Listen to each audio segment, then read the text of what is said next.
Oiê, tudo bem? Como é que você tá? Tudo certo? Gente, tô te recebendo de novo, mano, pra gente ir pra segunda parte da nossa aula. Aula treta. Aula treta, mano, aula difícil. E acho difícil falar sobre isso, né? E, nossa, me dói o coração de passar uns assuntos difíceis assim, mas a culpa não é minha, né, mano? Guilherme, gosto muito do que eu tô falando, tá? Eu adoro esse período. Eu acho que é um período difícil, mas quando você entende, quando você junta as coisas, né? Eu te falei isso no vídeo passado. Eu acho que tudo clareia. Então eu gosto, vai prestando atenção e vamos trocando ideia. Mano, no vídeo passado, na aula passada, eu te dei as características do que é uma formação de uma monarquia nacional, né? O que é um Estado moderno, o que é um país e quais são as bases pra gente chamar aquilo de país, né? De Estado moderno, de nação. E eu te contei das primeiras duas a se formarem na Península Ibérica, certo? As primeiras duas a se formarem, que foi na Península Ibérica. Eu te contei da história da unificação portuguesa e depois eu te contei da história da unificação espanhola. Mano, hoje eu te conto, hoje não, né, nesse vídeo, é do mesmo dia que você tá vendo, né, eu espero. Agora eu te conto da formação de mais 3 países, totalizaremos os 5 ocidentais mais significativos do período. Mano, hoje a gente fala do gigantesco, do famosíssimo e do complicado Sacro Império Romano Germânico. Sacro Império Romano Germânico. Galera, é um império santo, certo? É um império ligado com a Igreja Católica, que carrega características romanas e germânicas. Gente, esse império, essa é a origem do mundo alemão, né, do mundo germânico, a gente gosta de chamar também de Primeiro Reich. Tudo bem? O segundo Reich depois vai ser com Otto von Bismarck, unificação alemã, lá no século XIX, na passagem do 19 para o 20. E depois teremos o terceiro Reich, que ficou famoso na história, né, como um dos governos mais monstruosos e assassinos que o mundo já viu. O terceiro Reich, a Alemanha nazista, comandada por Adolf Hitler. Beleza? E que é o super romântico, né, nessa retomada de valores antigos. E eu vou te contar hoje do Primeiro Reich, o Sacro Império. Muitas vezes a gente gosta de abreviar com SIRG, entendeu? SIRG, ok? Então você pode ouvir também. Gente, o Sacro Império foi um gigantesco império medieval que vai existir no mundo moderno. Na verdade, o Sacro Império ele vai até a Idade Contemporânea. Foi lá o Napoleão Bonaparte, lá em 1806, que invade o leste europeu e desmembra o Sacro Império Romano Germânico. O que é incrível, né? Impressionante. O Napoleão Bonaparte que acaba com isso daqui. Então ele dura por muito tempo, ele tem uma organização muito parecida. Na verdade, grande parte do que eu te conto do Sacro Império são características gerais. Mas tem uma partezinha que é mó específica e que, nossa, derruba todo mundo. Bom, vamos lá em algumas informações. Gente, o Sacro Império, na verdade, é um amontoado de reinos menores. Então, eram vários lugarzinhos que se juntaram e elegiam um imperador, entendeu? Manja um condomínio, entende? É vários reinozinhos, vários rolezinhos, e eles se juntaram, delimitaram todo o seu lugar, e eles elegem um imperador. O imperador do Sacro Império é eleito. Olha como eu escrevi. Cada um desses senhores do Sacro Império é chamado de príncipe. Então os territórios do Sacro Império são principados. Chega aí. É um conjunto de principados, é uma união de principados na Europa Central. Beleza? É um império, olha como eu coloquei, é um império eletivo, descentralizado no sentido que existem vários senhores, eles também têm poder político, são os príncipes, com um imperador eleito pelos príncipes. Gente, os príncipes são os senhores dos principados. Entendeu o que eu falei? Tudo bem? Tô ok? Então os príncipes são senhores dos principados que se reúnem em grandes conferências, grandes congregações, e votam para escolher o imperador. Galera, apesar do imperador ser votado, o imperador, tanto é que é basicamente uma família que comanda a história do Sacro Império inteiro, que é a família Habsburgo, o imperador ele tinha um controle muito grande sobre os príncipes. Então tinha muito imperador que doava mais terra para gerar mais príncipe. Então, quando o imperador estava perdendo poder, a família dele estava perdendo poder, ele doava mais terra para mais príncipe, para ter o apoio de novo da galera. Mas ao longo da história do Sacro Império, muitos casos que os príncipes se voltam contra o imperador, tem treta e por aí vai. A família majoritária que comanda é a família Habsburgo. Te contei dela na Espanha, né? A família Habsburgo vai dominar a Espanha por muito tempo. É daqui que ela é top. Foda. Beleza? Gente, E o que eu tenho para te contar de fato sobre o Sacro Império, né? Qual que é a informação importante que tem do Sacro Império, que é o que cai, né, mano? Você tá vendo aqui para passar no vestibular. Guilherme, o que cai? Tem de ano, o que cai? Tipo, parabéns, é o Sacro Império, o que cai? Cai isso. Essa porra desse nome aqui. Olha que... Vocês estão ouvindo o cachorro da vizinha? Tá falando muito. Desculpa, mano. Nossa, acho que é hora dele ter sossego, né, velho? Eu tô falando, coitado. Mancada, né? Ah, aguenta aí, tô acabando, juro, mano. Digo rapidão. Ó, olha pra mim. Querela das Investiduras. Um evento que ocorreu durante o século XI na Europa. Eu vou te explicar o nome e eu vou te explicar o que... Gente, eu vou devagar, eu vou sem pressa. Não tô nem aí, essa aula eu vou sem pressa. Eu vou te explicar o nome, eu vou te contar o rolê, porque isso dá um trampo. E a galera olha esse nome e fala, Guilherme, que porra, eu não entendo esse nome. Então eu vou te explicar o nome, eu vou te contar o que tá rolando. Eu vou te contar de tudo. Tudo. Então presta, por favor, atenção em mim. Querela significa treta. Tá? De preferência não escreva treta no seu vestibular, mas significa treta. Querela significa problema, significa questão, algo a ser resolvido. Treta. Então temos um problema, uma treta. É uma questão, é um imbróglio. Eu prefiro treta.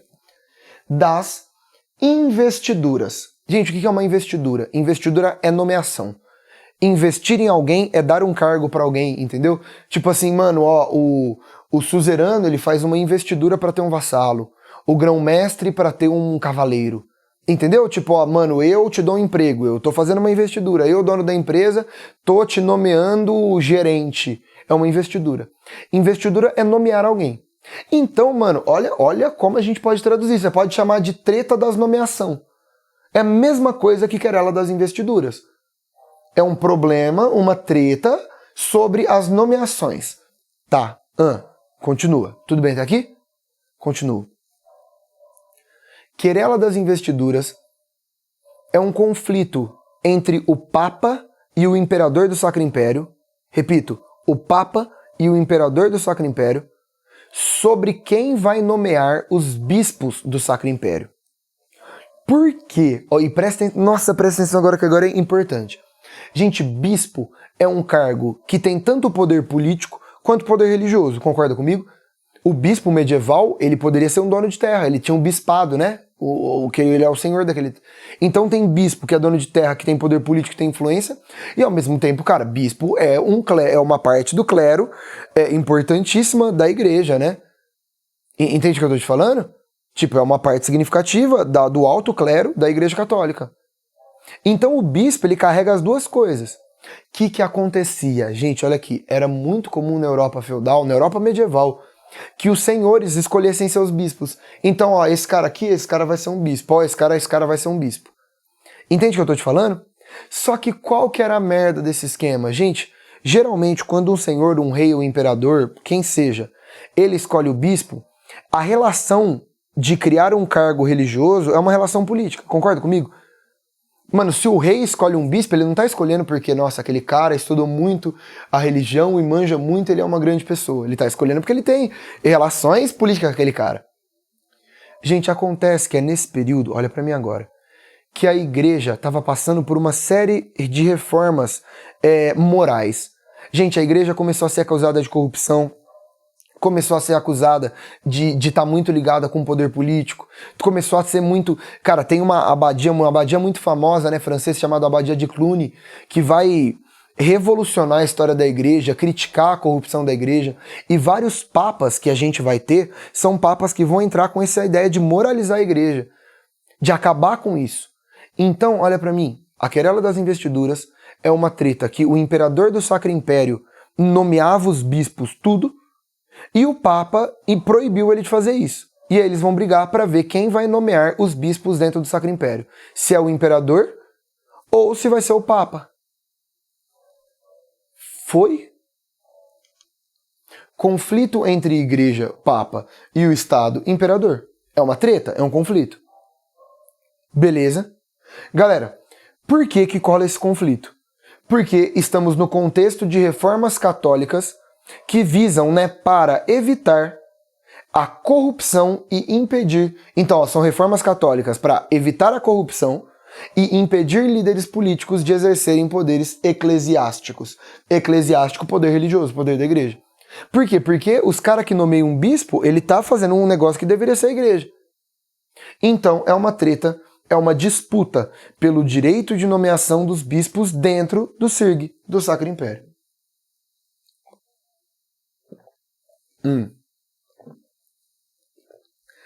Sobreviveu mais ou menos? Que tanto você me entendeu? Tudo bem? Fez sentido? Copia aí. Pausa, pode pausar. Beleza? Ok?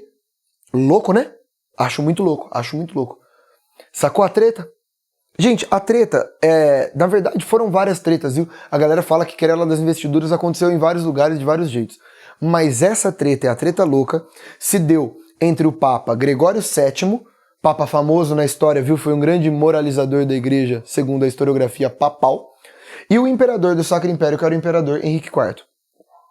Então essa é a principal treta. Vou te contar a historinha. A historinha não encana, mas eu acho legal te contar, né, pra você sacar. O imperador, ele nomeava bispo pra caralho. Nossa, ele saía nomeando bispo. E aí o Papa proibiu. O Papa soltou uma bula papal, um documento, falando que está proibido que o imperador nomeie bispo. E aí o imperador pistolou.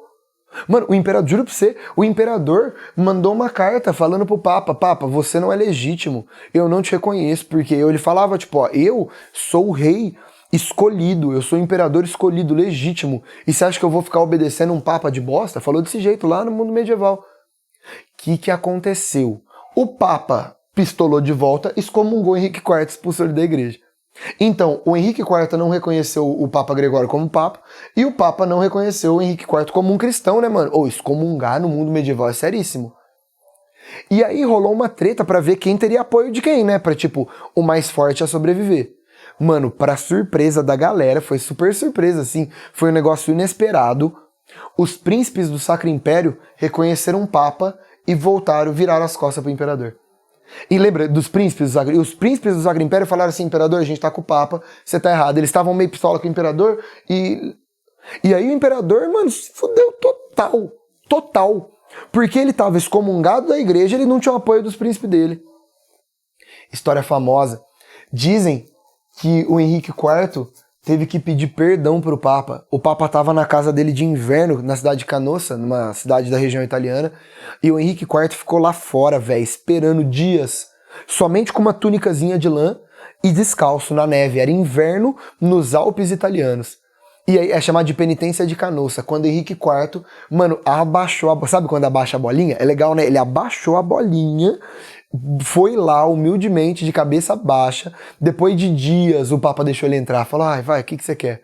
Aí ele ajoelhou na frente do Papa Gregório VII e pediu perdão. E aí o Papa perdoou e devolveu ele, aí deu tudo certo.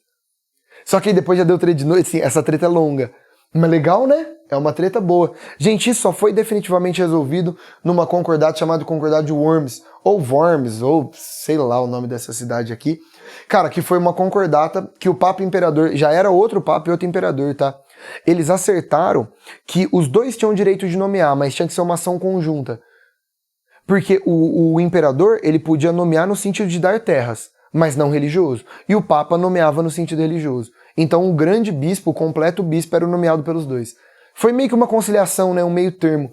A famosa concordata de Worms, beleza? Que foi o final desse rolê. Tranquilidade? De boa? Saca só. Obra famosa, viu? Massa, né?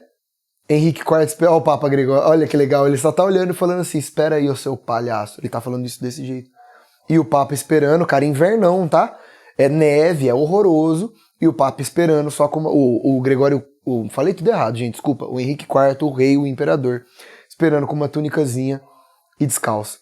Essa foi a famosa penitência de Canossa, um efeito da querela das investiduras no mundo medieval. Conseguiu me entender? Dificinho, né? Vamos lá, então.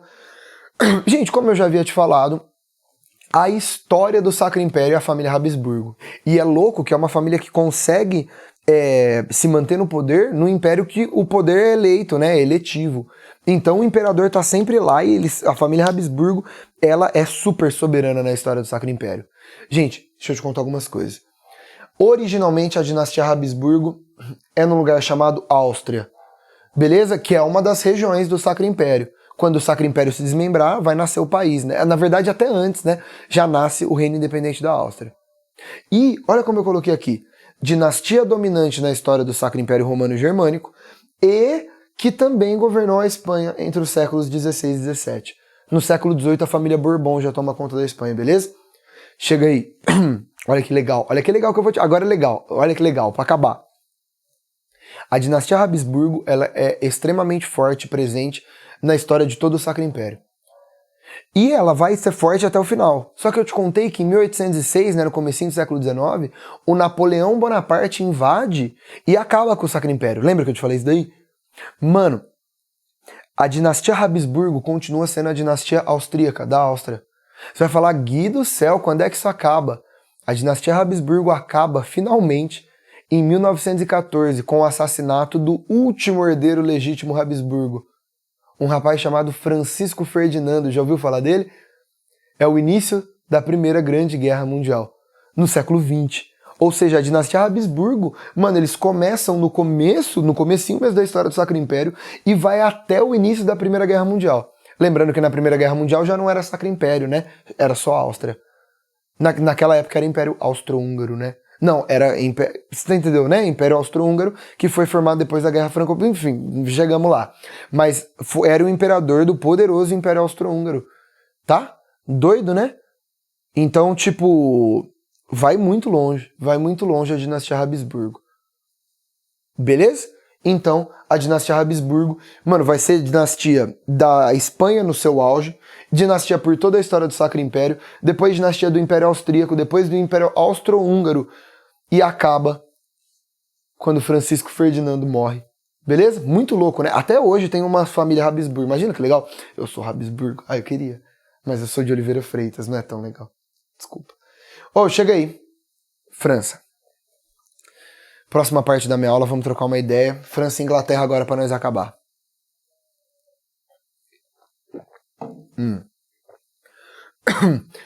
Presta atenção agora que eu vou te contar de um negócio difícil. E se você entender, você vai entender a minha aula inteira. Repito, se você entender, você vai entender a minha aula inteira. Então presta extrema atenção no que eu vou te falar agora. Muita. E aí depois eu vou caminhando. A história da França e a história da Inglaterra, essas duas histórias estão intimamente ligadas, principalmente no mundo medieval. Então, muito do que eu vou te contar de França, eu vou contar a mesma coisa de Inglaterra. Só que eu conto primeiro sobre a ótica francesa, depois sobre a ótica inglesa. Um exemplo é a Guerra dos 100 Anos, né? A Guerra dos 100 Anos eu vou te contar 2 vezes hoje. Já te contei, gente, eu explico mesmo Guerra dos 100 Anos na aula de crise do século XIV, que eu já te expliquei. Mas hoje eu vou passar pela Guerra dos 100 Anos. Lembra, né, que eu tô passando a história inteira pela ótica dos países. Eu vou passar pela Guerra dos 100 Anos, tanto na França quanto na Inglaterra. É a mesma guerra, só que primeiro eu conto de um lado, depois eu conto do outro. E por que que a história desses dois países estão tão ligados? Gente, porque até o século XIX, o rei inglês se considerava herdeiro da França. E até o século XIX, e XIX é recente, eles se odeiam. Tá? Hoje que as coisas melhoraram, que eles estão mais sustos, depois das guerras mundiais lutaram juntos e tal. Mas a história da França e da Inglaterra é uma história que um se considera dono do lugar do outro. E aí eles se matam e se odeiam.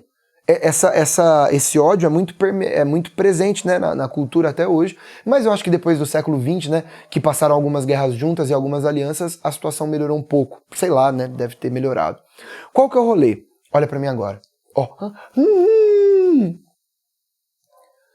Grande parte do que hoje é o território francês, originalmente no início da história dos reinos, era inglês. Gente, a Inglaterra foi formada em cima dos territórios da Normandia, o território de Anjou, território da Aquitânia, que são territórios do oeste hoje francês. Ou seja, olha aqui, existe um território que hoje é francês, tá? Um território gigante que a Inglaterra se achava dona e a França era a dona. E aí eles se matam por esse território. Existe durante muita parte da história desses dois países um território em disputa, que é o território do oeste francês hoje, beleza? São esses 3 lugares, tá? Normandia, Anjou e Aquitânia. Ou seja, eles vivem se matando. Então eu vou te contar da história francesa, depois eu vou para a história inglesa, você vai ver o tanto de aspectos em comum que elas têm. Então lembra bem de uma para depois fazer paralelo com a outra. Gente, saca só. A França foi formada em cima de uma dinastia chamada dinastia do Capetinga. Se você preferir, dinastia dos Capetos. Mano, veio de um cara lá na Alta Idade Média chamado Hugo Capeto que vestiu uma capa. E ele era o Hugo da capa, Capeto. É ridículo mesmo. Origem de sobrenome às vezes é muito ridícula. Então a dinastia Capetinga é a dinastia de formação francesa, tá? É a dinastia do mundo medieval, principalmente da Baixa Idade Média, e que forma a França. 2 reis importantes eu tenho para te contar dessa dinastia. O primeiro rei muito significativo é um cara chamado Filipe II, ou Filipe Augusto. Vou ler com você e eu te explico. Filipe II, chamado de Filipe Augusto, ele foi um rei que olha só que legal, ele que tomou os territórios que era da Inglaterra. Lembra que eu te contei que tinha um monte de território da Inglaterra?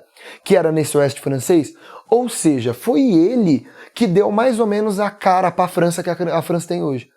Ele que aumentou... Gente, ele conquistou mais ou menos tipo metade do que era... O dobro do que era o território dele. Beleza? A França era metade do que era depois disso. Antes, sabe? Então assim, ele, mano, fez uma baita campanha militar. Filipe II, também chamado de Filipe Augusto, governou nessa passagem do século XII para o século XIII. Mano, ele expandiu demais a França. Como? Tomando o território da Inglaterra. É uma guerra anglo-francesa, ou franco-inglesa, sei lá. Gente, o rei da Inglaterra nesse período era um rei chamado João Sem Terra. Então, Filipe II, é muito bom, né? Chamado John Lakeland, nós chamamos de João Sem Terra. Ô, João Sem Terra. Ô, olha pra mim, presta atenção no que eu vou te falar. Presta atenção no que eu vou te falar. Filipe II é reconhecido como um dos maiores reis da história da França. João Sem Terra é reconhecido como um dos piores reis da história da Inglaterra. Deu certinho? Né? Então, primeira informação. Territórios que eram ingleses, nesse momento passaram a ser franceses. Vou te mostrar um mapa daqui a pouco. Calma. Agora. Calma, daqui a pouco, agora. Certo? Tudo bem aqui? Dá uma olhada no mapa. Ó, antes da guerra, depois da guerra. Gente, todas as partes em vermelho desse mapa são territórios ingleses. É a região aqui da Normandia, da Aquitânia, de Anjou. Eram territórios ingleses, lembra que eu te contei que eram ingleses? Galera, Filipe II, Filipe Augusto, ele fez essa guerra, olha que incrível o território que ele dominou. Olha que incrível o tanto que o território francês aumentou. Ou seja, nesse momento, se a França tá top, a Inglaterra se fudeu. Lembra disso quando eu falar de Inglaterra. Gente, impressionante, tá? A França aumenta muito suas possessões territoriais e a Inglaterra perde grande parte do que ela tinha. Sobrou um pouquinho aqui que daqui a pouco é tomado também. Fez sentido? Tudo bem? Entendeu a importância de Filipe Augusto? Segundo rei que eu quero te contar, Filipe IV o Belo. Gente, eu coloquei o nome dele aqui embaixo pra você entender, mas eu vou jogar o nome dele lá pra cima, porque eu vou ter que escrever um monte de coisa no slide. Então, pra questão de organização do slide, tá aqui ó, governo IV de Filipe o Belo, eu vou jogar pra cá. Tá? É a mesma coisa, eu só joguei pra cá pra poder escrever aqui embaixo. Beleza? Entendeu? Tudo claro?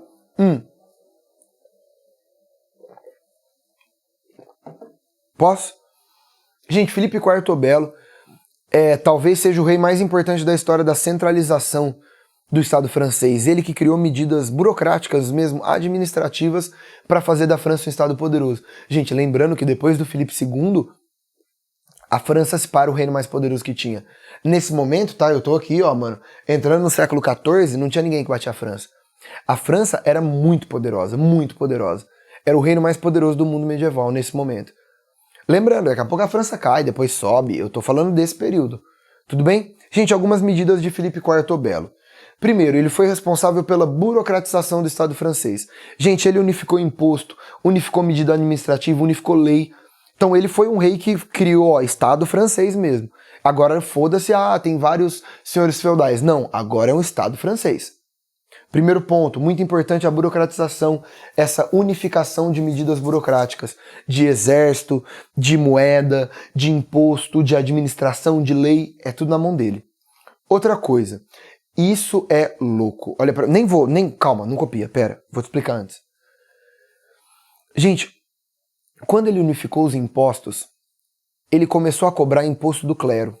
Porque, gente, se o clero tá no país França, paga imposto pra França. O Papa pistolou.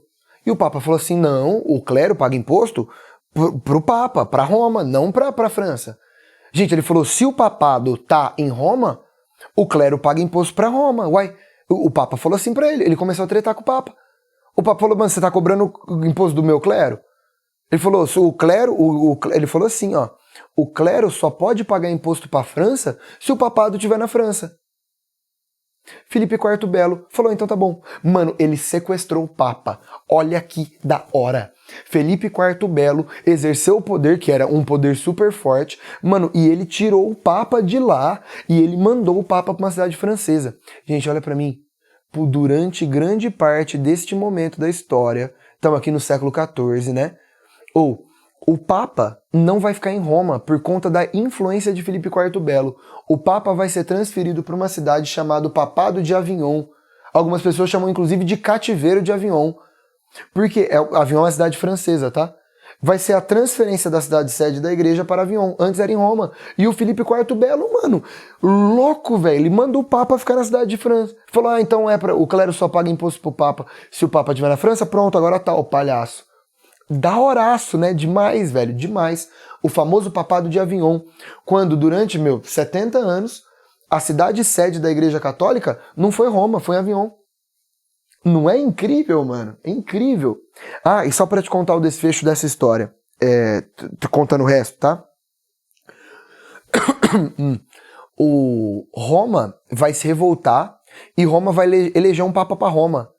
O que vai acontecer? Gente, em 1377, Roma vai falar, não vai ficar em Avignon, não. Porque, gente, os papas de Avignon era tudo papa francês. E tudo papa com apoio da monarquia francesa. E aí Roma pistolou, e Roma falou, não, nem fodendo. E aí Roma escolheu um papa pra lá. Portanto, vai ter um período da história da Igreja Católica Apostólica Romana que vai ter 2 papas. É chamado Grande Cisma do Ocidente, certo? Período em que a igreja teve 2 papas em 2 sedes. Então vai ter o Papa de Avignon e o Papa de Roma. Louco, né? Demais, né? Demais. Acho isso incrível. Então tem o Papado de Avignon e depois eles colocam um Papa em Roma e fica com 2 papas. Tem o Papa Romano e o Papa francês, né? O Papa de Avignon. É o grande... Cuidado, alguns pontos. Não confunda com o Cisma do Oriente, né? Cisma do Oriente é lá a treta com o Império Bizantino no século XI. Aqui eu tô no século... Mano, século, se a gente for pensar, é século XIV e XV. Então tem o Cisma do Oriente, esse é o Cisma do Ocidente. Outra coisa, vem cá. O período que tá rolando o Cisma do Ocidente é o... Olha pra mim que louco agora. O período que tá rolando o Cisma do Ocidente, que a Europa tem 2 papas, é o período da Guerra dos 100 Anos. Então, a Inglaterra vai ser fiel ao Papa de Roma, enquanto que a França vai ser fiel ao Papa de Avignon. Mais ainda, agora é aprofundado, ultra aprofundado. Olha pra mim, durante o Cisma do Ocidente, tá rolando a Revolução de Avis. Você lembra da Revolução de Avis em Portugal? Galera, o Papa de Avignon e a França vai apoiar o reino de Castela e Aragão. Então a França com o Papa de Avignon vai ser fiel a João de Castela. Enquanto que a Inglaterra e o Papa de Roma vai ser fiel à burguesia e ao João Mestre de Avis. Lembra da Revolução de Avis? Em Portugal? Então, essa treta, que é a treta da Guerra dos 100 Anos, mano, que é a treta do Cisma do Ocidente, dos 2 papas, isso daí vai ser transferível para qualquer treta da Europa inteira. Demais, né? Gente, outra coisa, ocorreu a supressão, ocorreu a destruição, né, a perseguição à Ordem dos Templários. Gente, eu te contei isso na aula de crise do século XIV também, né? Felipe IV Belo, ele considera proibido a Ordem dos Templários, ele começa um processo em massa de assassinato, de jogar essa galera na fogueira. É um período super triste, tá? Ele mata inúmeros cavaleiros templários dentro da Europa.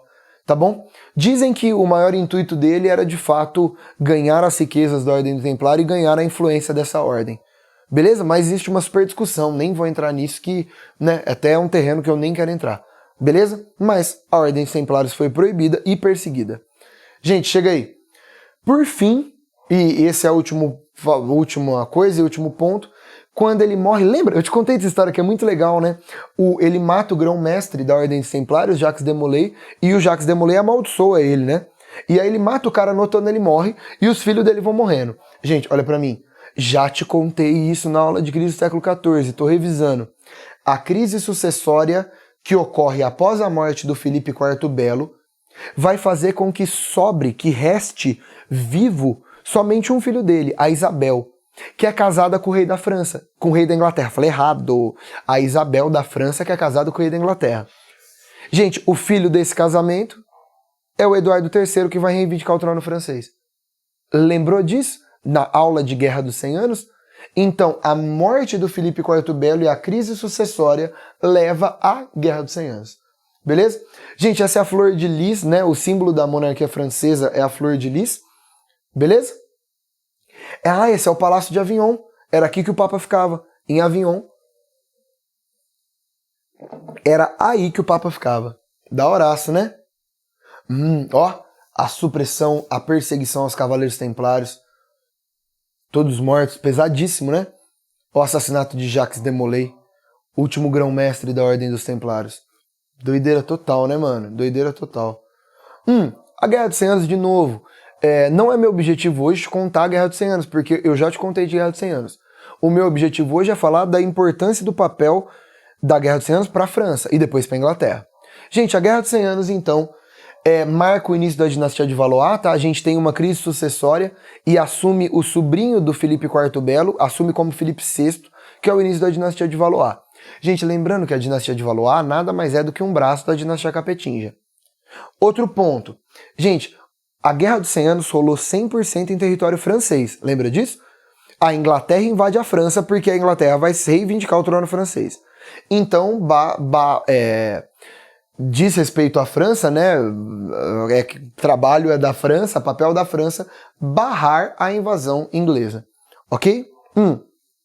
Lembre-se que a Inglaterra conseguiu tomar muito território da França, mas no final dessa treta, a França consegue expulsar os ingleses e mantém a unidade territorial. E aí você tem que lembrar da importância da figura da Joana d'Arc. Joana d'Arc é uma mulher camponesa que criou esse sentimento de união, que criou esse sentimento de ser francês. Gente, a Guerra dos 100 Anos, ela começa com o exército feudal, termina com o exército nacional. A Guerra dos 100 Anos é a guerra que faz essa passagem do que é um bando de feudo para um Estado moderno. Certo? Hoje, Santa Joana d'Arc, padroeira da França. Qual que é o nome que eu falei? Que é esse sentimento de pertencer àquele lugar? Sentimento de ser francês? Nação.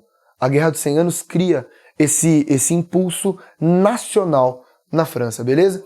Então nós teremos a expulsão dos ingleses no final do conflito e, claro, muito importante essa última parte, esse último ponto, ocorre a formação do sentimento de nação e, muito importante, a figura de Joana d'Arc. Joana d'Arc, ela é jogada na fogueira, ela é queimada viva, ela é assassinada, mas logo depois ela é canonizada, né? Muito doido. A Igreja Católica falou, rapaz, queimei sem querer. Absurdo, né? E Joana d'Arc, ela hoje é padroeira da França. Para muita gente ela é a primeira francesa, no sentido de nação, de morar dentro de você aquele sentimento. Ela é a primeira francesa. E com certeza a primeira general de um exército francês. Bonito, né? Legal, né? Beleza? Tudo bem? Tranquilo? Acabando. Falta um país, gente. Sobreviva. Joana d'Arc sendo queimada viva, né? Na fogueira. Pesadíssimo. Pesadíssimo. Vamos lá para a Inglaterra, então. Gente, lembrando, tá? Ao final da Guerra dos 100 Anos, a dinastia de Valois é uma dinastia poderosa. Ela vai navegar e vai ser absolutista. Então, a gente fala que a Guerra dos 100 Anos a dinastia de Valois é o que forma a França. Acabou a Guerra dos 100 Anos, a França já vai começar a ter interesse em navegar, em expansão marítima, em burguesia, portanto já é um Estado moderno. Beleza?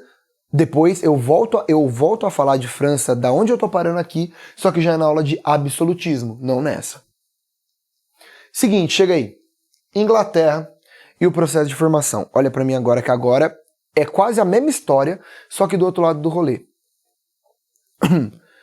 A Inglaterra, ela, na verdade, a ilha da Grã-Bretanha era uma ilha romana, tá? Controlada desde o Império Romano, do início do Império Romano, a ilha é controlada pelos romanos. E quando o Roma do Ocidente cai, povos germânicos tomam conta, principalmente os anglos e os saxões, né? A gente fala de anglo-saxônica. A organização da Inglaterra nesse período é uma heptarquia. São 7 reinos que vivem lá de forma descentralizada e que ocupam a região da ilha. O mais famoso era o reino de Wessex, era o reino que ficava bem no centrão e era o reino mais poderoso. Gente, só que não existia uma unidade. Até o ano de 1066, olha pra mim, olha pra mim. Foi quando um cara pretendente ao trono, chamado William the Conqueror, cara, a gente traduz o William com Guilherme, né? É doido isso, né? Então, William the Conqueror virou Guilherme o Conquistador. Então, um cara chamado Guilherme o Conquistador, ele vai, olha que louco, ele vai invadir a ilha da Inglaterra e tomar o trono para ele. É aí que ele vai unificar todos os reinos e é aí que a gente passa a falar de Inglaterra como um reino só. Gente, esse cara, ele que unificou Guilherme o Conquistador, ele era normando. Ele originalmente é da região do norte da França, da Normandia. Lembrando que a Normandia, já te contei também, é uma região que vem dos vikings. Então Guilherme o Conquistador, que forma a Inglaterra, digamos assim, que unifica a Inglaterra, ele tem origem viking. Ele é normando. E daí que tá o lance de que eles controlam grande parte do continente. Gente, o norte da França é deles. Olha pra mim, a Inglaterra quando formou, que vai ser formada oficialmente na dinastia Plantageneta, né, grande, ela não era só a ilha, acabei de contar isso, era a ilha e mais um territóriozão do continente. A dinastia que faz isso, gente, o Guilherme, o primeiro morre, assume, depois vai até que ter uma pequena crise sucessória, e a grande dinastia é a dinastia Plantageneta. Então lembra disso, né, a grande dinastia de formação francesa é a Capetinga. A grande dinastia inglesa é a dinastia Plantageneta. A dinastia Plantageneta é a base do rolê da história da Inglaterra. E essa, olha pra mim agora, e essa dinastia Plantageneta era a que dominava a ilha, mais um monte de território do continente. Lembra que eu te contei? Eu te contei antes de tudo, que a Inglaterra dominava um grande território no continente. É por isso que a gente chama de Império Plantageneta. Galera, o Império Plantageneta é a história da Inglaterra no começo da sua história. Quando a Inglaterra não era só a ilha, mas também uma parte zona do continente. Então tem o território insular, que é a ilha, né, da Grã-Bretanha, beleza? Mas tem também o território continental, que é o oeste francês. De novo, se você for extremamente detalhista, é a região de Anjou, é a região da Normandia e a região da Aquitânia.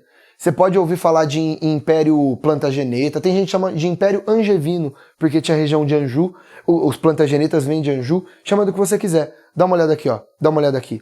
Esse é o Império Angevino, ou Império Plantageneta. Essa é a Inglaterra no começo da sua história. Gente, olha aqui. Além da ilha, não tem a Escócia, a história da Escócia é outra. Quero te contar depois a história da Escócia. Além, ó, grande parte da ilha, a Irlanda aqui, a Escócia depois que eles vão tomar. Mano, tudo aqui, País de Gales, tá tudo aqui. Só que, ó, isso daqui é o oeste da França. Ó Paris aqui, mano. Então, esse território gigante é da Inglaterra. Pergunta, você lembra o nome do rei francês que vai tomar pra ele? Filipe II Augusto, lembra disso, né? Pergunta, te falei na aula de França, agora há pouco, 10 minutos atrás. Você lembra o nome do rei inglês que vai perder todas essas terras que é um bosta? John Lakeland, João Sem Terra. Gente, João Sem Terra recebeu esse nome porque ele era filho mais novo, então ele não recebeu nenhuma possessão plantageneta, tá? O irmão dele mais velho, que era o rei, era o Ricardo Coração de Leão. Lembra do Richard the Lionheart? Ricardo Coração de Leão. Ah, o Ricardo.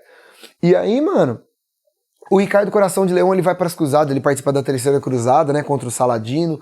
E aí ele vai, ele volta, ele vira, ele morre no caminho. O Ricardo Coração de Leão é uma zona a vida dele. E é por isso que o João Sem Terra, que é filho mais novo, assume. John Lakeland. Deu uma cortada, mano. Desculpa. Tá, meu celular acabou a bateria, eu tava gravando feliz da vida, eu gravei tudo, aí eu fui ver, acabou a bateria. Aí eu dei uma cortada, eu não sei se a cortada ficou muito horrorosa, escrota, ou se ficou uma boa cortada. Mas eu tinha parado aqui, tá? Então, cortei nesse momento. Depois, se ficou ruim a cortada que eu dei, você me desculpa. Mano, continuando a nossa aula. Seguinte, ó, João Sem Terra é, pra muita gente, tá? Pra muita gente, o pior rei da história da Inglaterra. Horroroso. E tipo, não é que ele fez uma cagada. Ele fez uma cagada atrás de outra cagada, ele foi cagando. É horroroso. É um governo muito ruim. Isso vai justificar o que vai acontecer. Beleza? Seguinte, alguns pontos. Primeiro rolê. Gente, foi ele, olha pra mim agora. Foi ele que fez guerra contra a França de Filipe II. Lembra do Filipe Augusto? E se eu te contei, quando eu estava falando de França, que o Filipe II ganhou muitos territórios, é a mesma coisa que falar que ele perdeu muitos territórios, entende o que eu estou te falando?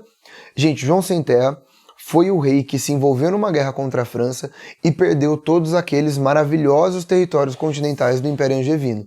Mano, lembra que o Império Angevino, o Império de Plantageneta, que era gigantesco, que era foda, que era sensacional, ele perde. A partir do João Sem Terra, a Inglaterra passa a ser só a ilhazinha mesmo. Tem um territóriozinho outro lá, mas é a ilha. Por quê? Porque os grandes territórios ele perde nessa guerra. Beleza? Outro ponto importante, gente, treta com a Igreja Católica. Mesma treta, mesmo esquema do que rolou na querela das investiduras. Gente, ele... Tá tudo certo aqui? Aí, pronto. Eu vi nas pressas, aí acho que tá bom, deve estar. Mesmo esquema que rolou na querela das investiduras. João Sem Terra começou, mano, a colocar falei errado. Ele começou a colocar muito bispo no nome dele. Tipo, ele escolhia a galera pra ir nomear e ele saía nomeando o bispo. Mano, o Papa entrou em treta, lembra da querela das investiduras? Mesmo esquema. Mano, o Papa entrou na treta, o Papa falou, mano, você é louco? Você tá doido? Aí começou uma treta ferradaça, e o Papa chegou a excomungar João Sem Terra. Gente, olha pra mim, o Papa Inocêncio III, o Papa significativo, poderoso na história, viu? Olha pra mim. Mano, ser excomungado pelo Papa, na Baixa Idade Média é muito sério. Ele perdeu o apoio de muita população dele, os nobres deles pararam de apoiar tudo ele. Foi seríssimo o que rolou. Para completar, ele criou um pesado processo de aumento de impostos, tá? Gente, o processo que ele fez de aumento de impostos foi seríssimo. Primeiro, ele estava numa guerra grande, gigantesca, e estava perdendo. Foi excomungado pelo Papa, ele queria aumentar o poder dele. Aumento pesado, tipo, intenso de impostos. Isso é muito significativo na história, tá? João Sem Terra aumentou os impostos. Dizem que durante o governo dele, a população sentiu muito, sabe? Teve muita gente miserável, muita gente pobre. Foi, tipo, super triste, assim. Diz a lenda que foi no governo dele que apareceu um cara que vivia nas florestas, que roubava da população rica e redistribuía para os pobres. O Robin Hood. Gente, o Robin Hood é uma figura que tem o João Sem Terra como vilão. O João Sem Terra é o vilão do Robin Hood, manja? Então, tipo... A situação da população inglesa nesse momento era verdadeiramente triste. Tudo bem? Entendeu? Horroroso o governo João Sem Terra. Foi aí, olha pra mim agora. Foi aí que os grandes nobres ingleses, chamados de barões, se revoltaram contra o rei e ficaram extremamente preocupados com o que estava rolando. Mano, olha isso que louco, ó. A revolta dos nobres você pode chamar de barões também. Ingleses e, a desconfiança acerca da centralização do poder na mão dos reis. Ou seja, os nobres começaram a se perguntar, mano, nós estamos dando cada vez mais poder ao rei. E a gente acabou de ter uma experiência com um rei horroroso, que só fez cagada. Será que a gente não corre o risco de ter outros reis assim também? Ou seja, dar esse poder completo na mão dos reis não é algo extremamente perigoso? Entendeu o que eu falei? Sacou? Robin Hood aí, ó. Galera, foi aí, olha pra mim agora, a parte importante da minha aula. Foi aí que os barões ingleses se reuniram e criaram um documento, um dos mais importantes da história da humanidade, tá? Que ficou conhecido na história como a Magna Carta. A Magna Carta foi um documento que eles obrigaram João Sem Terra a assinar e que limitava o poder do João Sem Terra. Olha como eu escrevi. É um documento elaborado pelos nobres ingleses, depois das cagadas de João Sem Terra, que limitava o poder real e criava um conselho de barões. Gente, esse conselho de barões criado, no futuro, depois dos estatutos de Oxford, depois da importância que ele vai ganhar, no futuro a gente vai chamar esse conselho de parlamento. Gente, a Magna Carta é o início do constitucionalismo, é o início do parlamentarismo, é um dos documentos mais importantes da história da humanidade. Qualquer lei de organização de Estado que vem depois, de conselho, de parlamento, de limitação, mano, nasce daqui, essa é a primeira. Isso faz com que ela seja impressionantemente importante. Incrível, né? Mano, os ingleses em 1215 fizeram uma espécie de constituição, sabe? A gente não vai saber o que é isso até o século XIX. Impressionante mesmo, tá? A Magna Carta foi criada pelos barões ingleses, pelos nobres, e eles obrigam os reis a assinar. Se o rei não assinasse, eles tirariam a fidelidade, né? Quebrariam os laços de vassalagem, então não conta com a gente. Então o rei, para assumir, era obrigado a assinar a Magna Carta. Até hoje. Incrível, né? Uma medida extremamente importante, a Magna Carta inglesa. Gente, o João Sem Terra depois ele revogou, depois ele voltou, depois morreu, foi uma zona. Mas no final as coisas foram dando certo, beleza? E ela tá super em vigor. Tranquilo? Tranquilo? Tranquilo? De boa? Sus? Sus? Gente, olha, essa gravura é muito boa, né? Os nobres, putaço, a cara deles de putaço. Mandando o João Sem Terra assinar, senão eles iam dar na cara do João Sem Terra. Massa, né? O clero também tava totalmente contra o rei. Gente, o João Sem Terra fez muita bosta. Muito mesmo. Bom, vamos lá. Gente, terceira vez que eu tô te contando de Guerra dos 100 anos. Então, assim, eu não vou entrar em detalhes nessa guerra de novo, porque eu não aguento mais dar detalhes dessa guerra de novo, e você já sabe muito detalhes. Então eu vou falar somente da ótica inglesa. A Guerra dos 100 Anos ocorreu quando a Inglaterra invadiu a França. Certo? A Inglaterra vai reivindicar o trono francês por conta de Eduardo III, lembra? Que é neto de Filipe IV o Belo, mas é rei da Inglaterra. Ele é plantageneta com sangue e capeto também.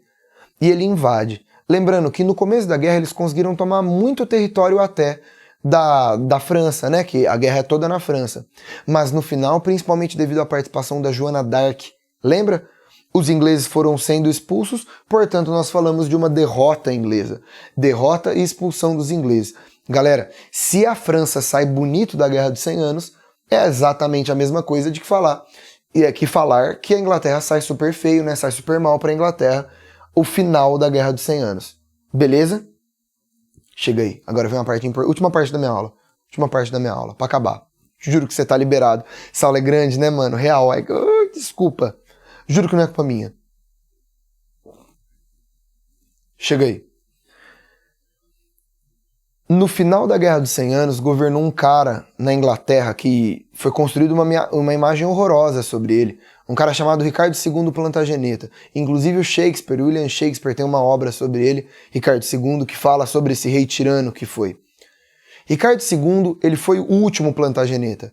E ele sofreu um golpe, tá? Tiraram ele do trono, ele foi deposto e entrou uma outra linhagem da família dele, que era a linhagem Lancaster, que era um primo dele. Os Lancasters eram representados no brasão por uma rosa vermelha. Acontece que quando o Ricardo II, o último Plantageneta, saiu do trono, uma outra linhagem, um outro braço da família Plantageneta também vai reivindicar o trono, que é uma família chamada família York, representada no brasão por uma rosa branca. Após a Guerra dos 100 Anos, como se não bastasse uma derrota, uma treta, uma crise sucessória, nasce uma guerra civil na Inglaterra. A famosíssima Guerra das Duas Rosas. A Guerra das Duas Rosas ocorreu depois de uma crise sucessória que tiraram Ricardo II. Gente, Ricardo II foi o último Plantageneta. E aí entrou Henrique V, depois Henrique VI, tudo Lancaster, e aí a galera do York começou a brigar e nasceu uma baita de uma guerra entre duas famílias. Lembrando, as duas famílias são braços da família Plantageneta, beleza? E essas duas famílias brigaram pelo trono. A família Lancaster, representado pela rosa vermelha, e a família York, representado pela rosa branca. Gente, presta atenção aqui. A família Lancaster, ela é mais associada a uma nobreza feudal, é um negócio mais tradicional. Enquanto que a família York, beleza? A família York, ela tá mais ligada à rosa branca. Ela tá mais ligada a uma burguesia mercantil, a uma galera mais moderna. A família York é mais modernona, beleza? Mano, a Guerra das Duas Rosas é uma zona. Entra rei, sai rei, é um Lancaster e um York, dois Lancaster, dois York, vai, entra um, entra outro. É uma zona. A Guerra, das Duas Rosas é uma zona, é uma guerra civil complicada. O que eu preciso que você saiba? A guerra foi resolvida através de um casamento entre uma mulher da família York e um cara da família Lancaster. O cara da família Lancaster, na verdade, ele era um primo dos Lancasters, então ele tinha outro sobrenome principal. Ele era chamado de Henrique Lancaster, mas mais conhecido como Henrique Tudor, enquanto que Isabel de York era mulher. Galera, presta atenção. Esse casamento, que determina o fim do conflito, Lembrando que o Henrique Tudor, ele é da família Lancaster, tá? Ele tem esse braço da família Lancaster. E Isabel de York. Olha pra mim. A Guerra das Duas Rosas acaba com um casamento pacificador e marca o início da dinastia Tudor. Beleza.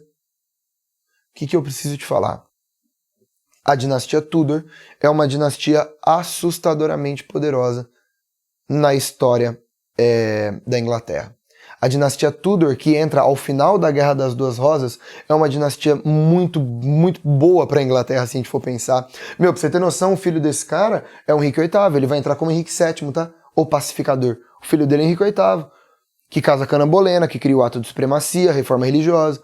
Mano, a neta desse cara é Elizabeth I, a gigantesca, a poderosíssima Elizabeth I. Entende o que eu tô te falando? Então, assim, gente, a dinastia Tudor, olha, a Inglaterra demora mais que todo mundo, gente. Ou Portugal é rapidão, a Espanha é reconquista, a França é Guerra dos 100 Anos. A Inglaterra, ela sai da Guerra dos 100 Anos derrotada e ainda passa por uma guerra civil.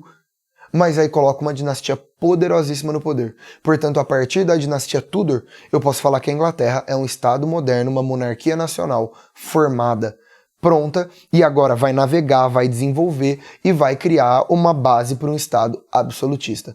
Portanto, tá feito o trampo. O símbolo da família Lancaster é a rosa vermelha. E o símbolo da família York é a rosa branca. Olha o símbolo da família Tudor. Uma rosa branca e vermelha. Bonitinho, né? Né? Bem fofinho. E agora nós temos então a dinastia Tudor na Inglaterra. Sobreviveu? Mano, se você assistiu o meu primeiro vídeo inteiro, se assistiu o meu segundo vídeo inteiro, mano, você pegou tudo, anotou tudo que eu falei, entendeu a minha aula, eu verdadeiramente admiro, tá? Nossa, eu te dei uma série de 2 vídeos, 2 aulas bem complicadas. E espero que eu tenha te ajudado, espero que eu tenha te explicado bem, que você tenha gostado, que tenha feito sentido, senão não adianta nada, né, mano? Tô aqui pra te explicar bem. E a gente vai conversando. Conta comigo pro que der e vier. Tô muito à disposição e vamos continuar nosso trampo. Tá bem?